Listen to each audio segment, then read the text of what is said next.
One email, one day, $16 billion destroyed. This is the story of the most expensive pricing mistake in business history and how Netflix almost killed itself with honesty. Hey there, my name is Akhil and I am from Monetizely, and welcome to Astonishing Pricing Stories, the show where we dive deep into the most fascinating pricing, packaging and monetization decisions that shaped the business world. If you are fascinated by the psychology behind pricing, whether you are running a SaaS company, building a startup, or just curious about why companies make the decisions that they do, make sure to hit that subscribe button because we have got some incredible stories coming your way. Now let me take you back to July 12th, 2011. Netflix was on top of the world. 25 million subscribers. Stock price at an all-time high. They had simply revolutionized how we watch movies and TV shows. But that morning, millions of Netflix customers woke up to an email that would change everything. The subject line was innocent enough. An important message about your Netflix account. What was inside that email would trigger one of the fastest wealth destruction in corporate history. So here's what happened. For years, Netflix had offered a beautiful, simple deal. $10 a month, unlimited streaming, unlimited DVDs by mail, one price, everything included. But CEO Reed Hastings had a problem. He could see the future. Streaming was everything. DVDs were dying. But DVDs still made up 60% of that revenue. So Netflix made what seemed like a logical business decision. They split the service into two separate companies. Netflix would handle streaming for $8 a month. The new company called Quickster would handle DVDs for $8 a month. If you wanted both, like most customers did, you now had to pay $16 instead of $10. A 60% price increase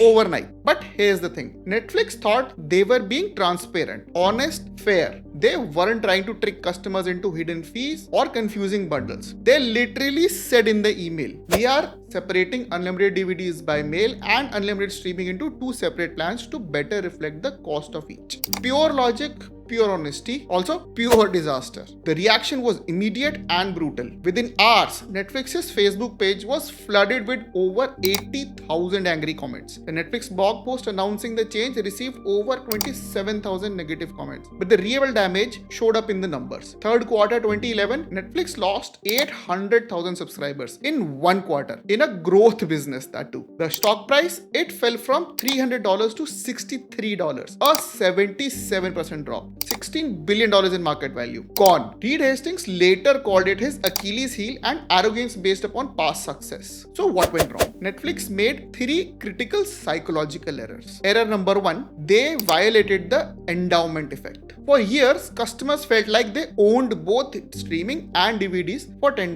Netflix tried to take something away and charge extra to get it back. Error number two, loss aversion. Humans hate losing things more than they like gaining things. A $6 price increase feels significantly worse than a $6 discount would feel good, even though the math is identical. Error number three, they ignored the psychology of bundles. Customers were not buying streaming and DVDs, they were buying Netflix, the complete entertainment solution. Breaking it apart made them feel like they were getting less value, even though the service had fundamentally not changed. So now, if you are building a SaaS company, this story contains real gold. First, never break apart a bundle that customer sees as a single solution. If you need to change pricing, add new tiers instead of splitting old ones. Second, price increases need emotional cushioning. Grandfather existing customers, offer temporary discounts, add value before raising the prices. Third, logic never beats psychology. Netflix's reasoning was sound, but humans are not spreadsheets. We make emotional decisions and then justify them with logic, not the other way around. Number four, test major pricing changes with a small segment first. Netflix rolled this out to everyone all at once. One test with even 10% customers would have shown the disaster coming from far.